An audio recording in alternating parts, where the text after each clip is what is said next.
This committee report deals with SOEs under public enterprises presided over by Mr. Gordhan.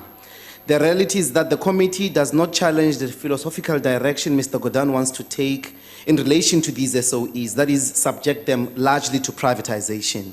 And that is why we cannot associate ourselves with it. For purposes of this declaration, we pay special focus on ESCOM.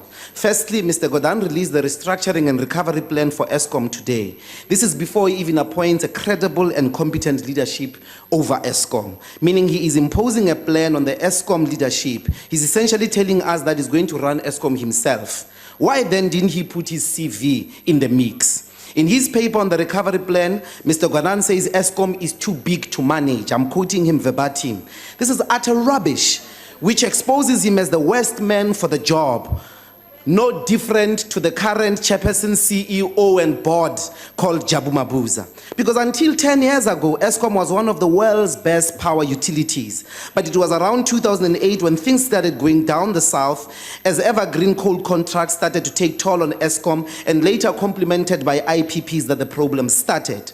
When Mr. Gordhan says ESCOM is too big to manage, he's trying to convince himself that the privatization process, which starts with the unbundling process, will save the power utility, when in fact it does not, but essentially disposes of it. Nothing is actually original at all in this plan that he unveiled today.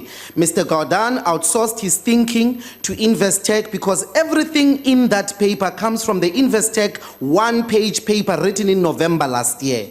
He is unoriginal and basically here to disempower the state's capacity to deliver services that it ought to, so that we can depend on individually and privately owned companies for our survival on electricity. We reject this report. We reject the unbundling of ESCOM as completely unoriginal and exposing Mr. Gordhan as not the man for the job. Public enterprises must be shut down. It's an unnecessary department wasting taxpayers' money. Your time has expired.